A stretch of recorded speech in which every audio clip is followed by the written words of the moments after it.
মানুষের আছে যত বেশি তার চাই তত বেশি। শেখ সাদি রহিমাহুল্লাহ, ইরানের বিখ্যাত কবি, বালাগাল উলা বিকামালিহি কাশাফাদ দুজা বিজামালিহি, এই কবিতা লিখে বিখ্যাত হয়েছিলেন।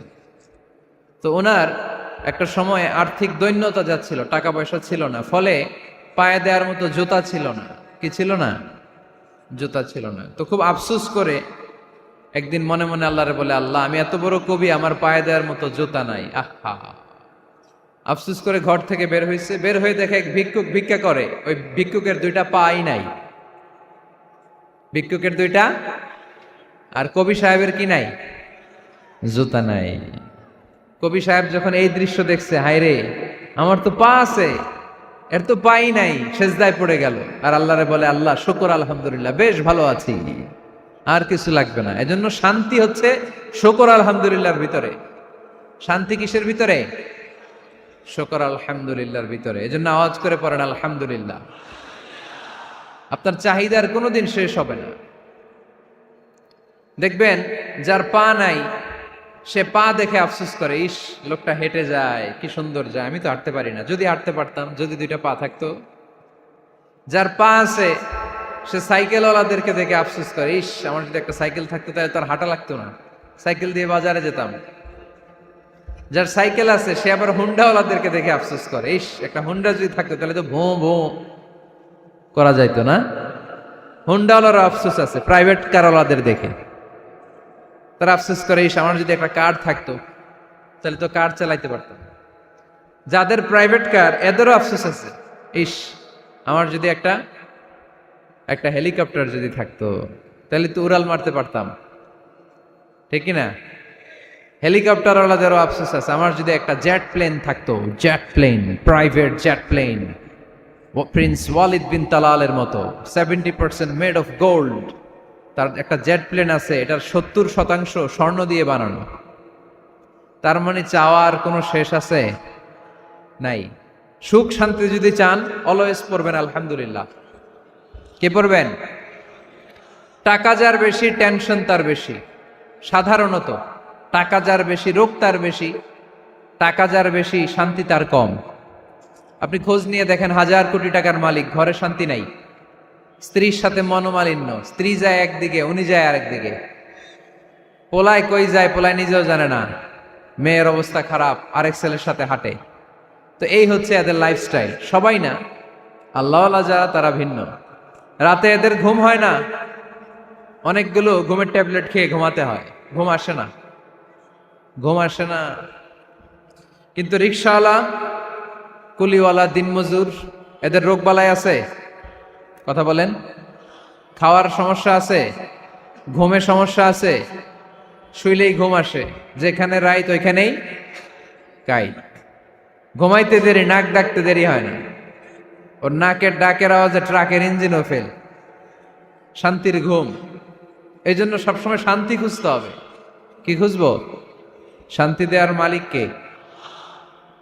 আল্লাহ, তুমি এই দেশটাকে শান্তিময় করো। আসুন আমরা সরাসরি কোরআন থেকে শুনি, কারণ কোরআন থেকে শুনলে বরকত বেশি না কম? আরো জোরে বলেন, বেশি না কম? এটা এমন একটা কিতাব যে কিতাবে কোনো ভুল নাই। আছে? সন্দেহ আছে? সংশয় আছে? মুত্তাকিনদের জন্য এই বইটারে হেদায়েতের কিতাব করে নাজিল করলো কে? যালিকাল কিতাবু লা রাইবা ফি হুদাল লিল মুত্তাকিন। This is the book, the most authentic and original book in the world, whereof there is no doubt in it, and a guidance to those who are muttaqin. এটা এমন বই যে বইয়ে কোনো ভুল নাই, কোনো সন্দেহ নাই, কোনো সংশয় নাই। মুত্তাকিনদের জন্য এই বইটারে হেদায়েতের কিতাব করে পাঠালো কে? আবার আল্লাহ বলেন, কিতাবুন আনজালনাহু ইলাইকা লিতুখরিজান নাসা মিনাজ-যুলুমাতি ইলান-নূর।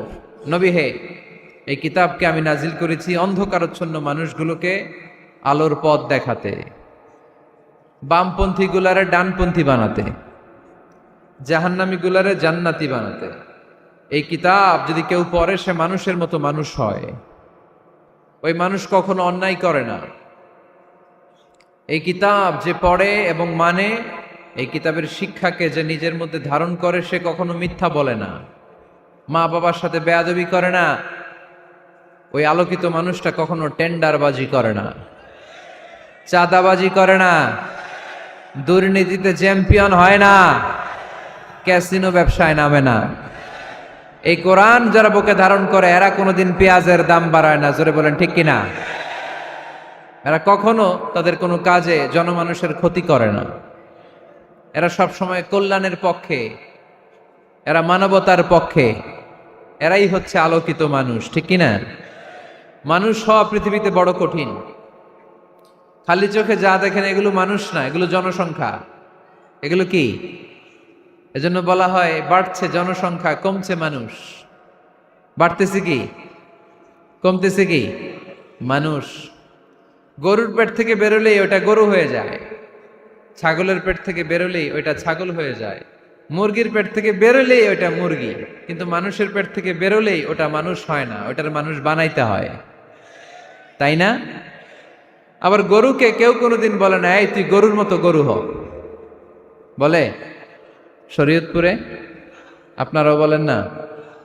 ছাগলরে কেউ কোনোদিন বলছে এই তুই ছাগলের মতো ছাগল হ, কিন্তু মানুষকে বলা হয় তুমি মানুষের মতো মানুষ হও। কোরআন পড়লে মানুষের মতো মানুষ হওয়া যায়, ঠিক কিনা?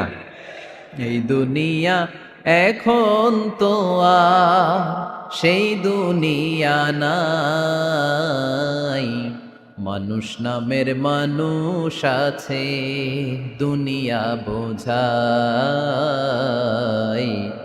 সেই মানুষের ভিড়ে আমার আসল মানুষ নাই, ঠিক কিনা?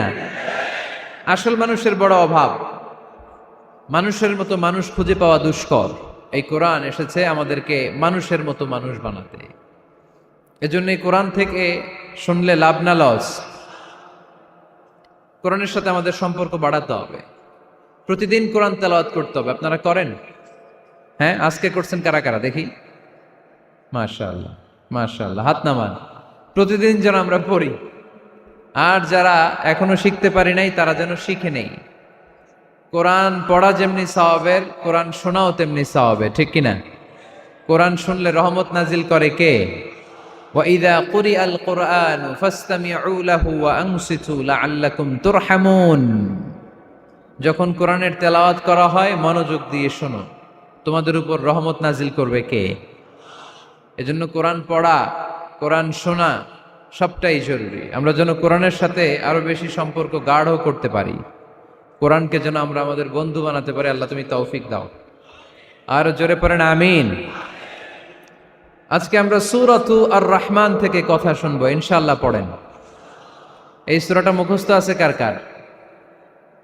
ও, অনেকেরই তো মুখস্থ, হাত নামান। এই সূরাটা যদি মুখস্থ নাও থাকে, এই সূরার মধ্যে এমন একটা আয়াত আছে এইটা সবার মুখস্থ, ঠিক কিনা? ফাবিআইয়ি আলা রাব্বিকুমা তুকাদ্দিবান, আমার কোন নেয়ামতকে তোমরা অস্বীকার করবে। এই আয়াতটা সবার মুখস্থ আছে না নাই? মজার ব্যাপার হলো এই আয়াতটা আল্লাহ তাআলা এই সূরার ভেতরে একবার, দুইবার, 5 বার, 10 বার নয়, 31 বার উল্লেখ করেছেন। কয়বার? 10 বার বললেও তো হইতো, 20 বার বললেও তো হতো, 31 বার বললেন কেন?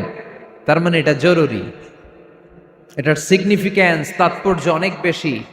যে জিনিস যত গুরুত্বপূর্ণ এটা বারবার বলতে হয়, ঠিক কিনা? এজন্য আল্লাহ তাআলা বারবার বলেছেন, বারবার আমাদেরকে সচেতন করেছেন। ফাবিআইয়ি আলাই রাব্বিকুমা তুকাদ্দিবান, আল্লাহ বলেছেন এই মানব জাতি আর জিন জাতি, আমার কোন নেয়ামতকে তুই অস্বীকার করবি বল? কোন নেয়ামতকে অস্বীকার করবে? বলেন। আল্লাহর কোন নেয়ামতকে অস্বীকার করার কোন সুযোগ আছে? ওয়া ইন তাউদ্দু নি'মাতাল্লাহি লা তুহসুহা ইন্নাল ইনসানা লাযালুমুন কাফার। যদি আমার নেয়ামতগুলো গুনতে শুরু করে দাও, গুনতে গুনতে তোমার জীবন শেষ হয়ে যাবে, হায়াত ফুরিয়ে যাবে।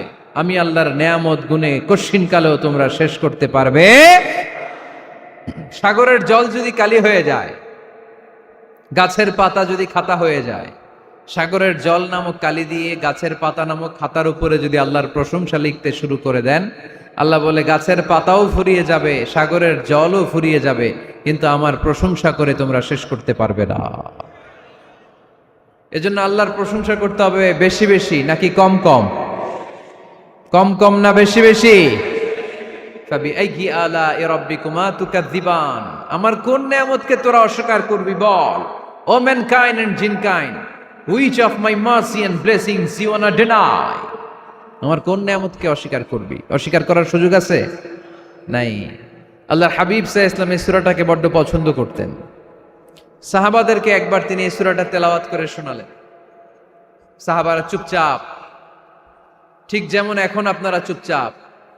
আল্লাহর হাবিব বললেন, ও সাহাবারা, তোমরা তো এই সূরা শুনে চুপ করে বসে আছো, কিন্তু তায়েফের ময়দানে জিনদের কাছে এই সূরাটা আমি তেলাওয়াত করেছিলাম, তারা কিন্তু চুপচাপ বসে থাকে নাই। যতবার আমি ফাবিআইয়ি আলাኢ রাব্বিকুমা তুকাযযিবান পড়েছি, এই আয়াতের বিপরীতে তারা উত্তর দিয়েছে, কারণ এই আয়াতটা একটা প্রশ্ন। It's a question from your Lord to mankind and jinnkind. এটা আল্লাহর পক্ষ থেকে মানব জাতি এবং জিন জাতির কাছে রেখে দেওয়া একটা প্রশ্ন। ফাবিআইয়ি আলাኢ রাব্বিকুমা তুকাযযিবান, আমার কোন নিয়ামতকে অস্বীকার করবি তুই? আল্লাহর কোন নিয়ামত অস্বীকার করার কোনো ক্ষমতা আমাদের আছে? নাই, অসম্ভব। এজন্য এটা একটা প্রশ্ন। আল্লাহর হাবিব বললেন, ও আমার প্রাণের সাহাবারা, তোমাদের সামনে যখন সূরা আর রহমান তেলাওয়াত করলাম তোমরা চুপচাপ, কিন্তু তায়েফের ময়দানে যখন জিনদের কাছে তেলাওয়াত করেছি তখন তারা চুপচাপ থাকে নাই। যতবার আমি ফাবিআইয়ি আলাኢ রাব্বিকুমা তুকাযযিবান তেলাওয়াত করেছি, প্রত্যেকটা আয়াত শেষে এই প্রশ্নের উত্তর তারা দিয়েছে। সুবহানাল্লাহ পড়েন। যতবার এই আয়াতটা পড়েছি প্রত্যেকবার এই আয়াত শেষে তারা প্রশ্নের উত্তর দিয়েছে। তারা প্রত্যেকবার বলেছে, লা বিশাইইম মিন নিআমিকা রাব্বানা নুকাযযিবু ফালাকাল হামদু। আল্লাহ, তোমার কোন নেয়ামত অস্বীকার করার কোনো সুযোগ নাই, সব প্রশংসার মালিক তুমি।